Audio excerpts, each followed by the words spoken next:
এবারে জানাবো metal presence কৃষি সংবাদ সুজলা সুফলা।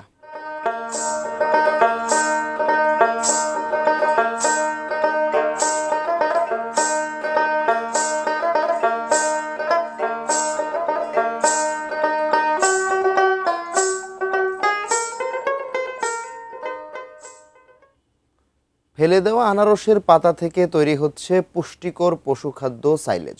কৃষি বর্জ্যকে বাণিজ্যিক সম্পদের রূপ দিয়ে নজর কেড়েছে ময়মনসিংহের ফুলবাড়িয়ার এক তরুণ উদ্যোক্তা। ময়মনসিংহ প্রতিনিধি আসাদুজ্জামান সুমনের তথ্য ও জহিরুল ইসলামের ছবিতে ডেস্ক রিপোর্ট।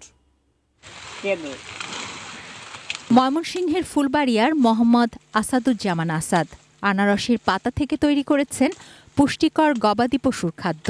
এনজিও থেকে আর্থিক ও কারিগরি সহায়তা এবং প্রশিক্ষণ নিয়ে বাণিজ্যিকভাবে তিনি উৎপাদন করেছেন সাইলেজ। এতে তার ব্যয় হয়েছে প্রায় 2,20,000 টাকা। বাংলাদেশ প্রাণী সম্পদ গবেষণা ইনস্টিটিউটে গবেষণায় আনারসের পাতার সাইলেজের উচ্চ পুষ্টিমান প্রমাণিত। ফেলে দেয়া কৃষি বর্জ্যকে কাজে লাগিয়ে প্রতিদিন চপার মেশিনে সাইলেজ উৎপাদিত করছেন আসাদ। সাশ্রয়ী মূল্যে সরবরাহ করছেন খামারিদের কাছে।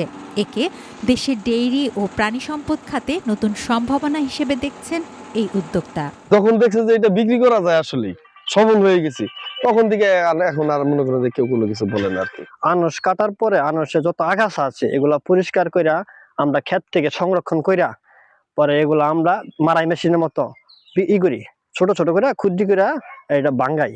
কৃষি বর্জ্যের এমন উদ্ভাবনী ব্যবহার যেমন পরিবেশ বান্ধব তেমনি খামারিদের জন্য লাভজনক।